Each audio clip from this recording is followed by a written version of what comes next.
Good morning. In a stunning development that could reshape Middle Eastern geopolitics, the United States and Iran have announced a breakthrough agreement to end their ongoing conflict. After weeks of intense negotiations mediated by Pakistan, both nations have committed to an immediate cessation of military operations across all fronts, including Lebanon. Pakistan's Prime Minister Shehbaz Sharif broke the news on social media platform X, stating that after intensive talks, a peace agreement between the United States of America and the Islamic Republic of Iran has been reached. The official signing ceremony is scheduled for Friday in Switzerland, marking what could be a historic turning point in regional stability.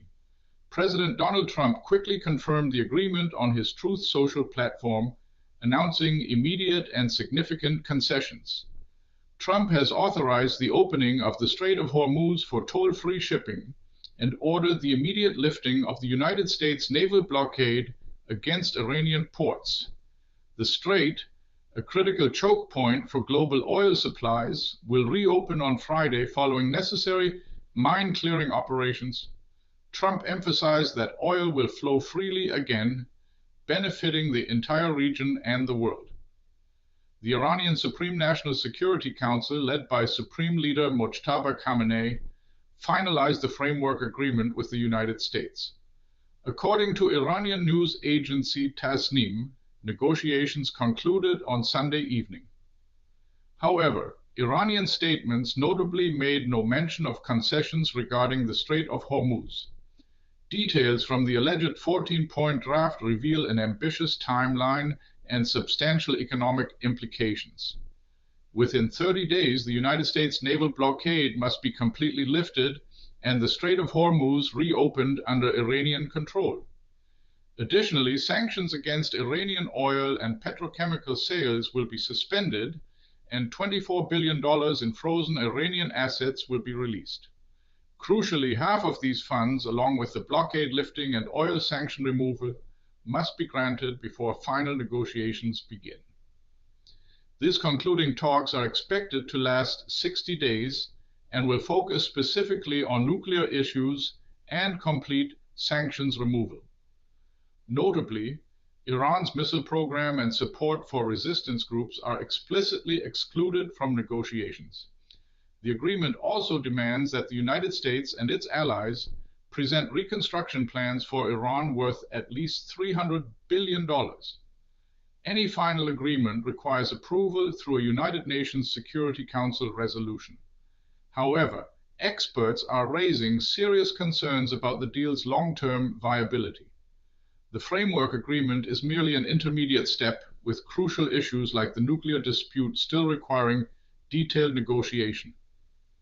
The United States and Israel have long justified their conflict with Iran by preventing the regime from acquiring nuclear weapons.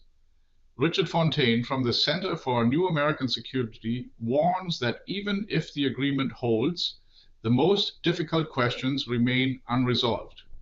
Iran's nuclear program, proxy support, missiles, drones, and domestic oppression are the very issues that initially led to war. He argues this framework is far from ending the conflict, not even representing the beginning of the end. Karim Sajjadpour from Carnegie echoes these concerns, particularly regarding ongoing tensions in Lebanon.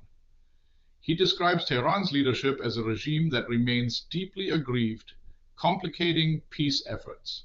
The deal nearly collapsed in recent hours due to renewed attacks between Israel and Lebanon's Hezbollah militia. Following a Hezbollah attack on northern Israel, Israel retaliated with strikes near Beirut on Sunday afternoon. President Trump immediately called for restraint from all parties, criticizing the Beirut attack as inappropriate, especially on such a significant day when peace with Iran seemed within reach. This criticism of Israel is notable given the country's close alliance and their joint initiation of the Iran conflict on February 28th. While a formal ceasefire has existed since April, mutual attacks have continued sporadically, highlighting the fragile nature of regional stability.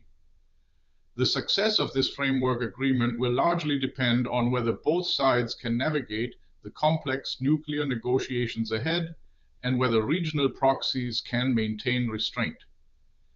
If this story matters to you, hit subscribe and the bell so you never miss the German perspective. Now tell me, what's your take? Drop it in the comments.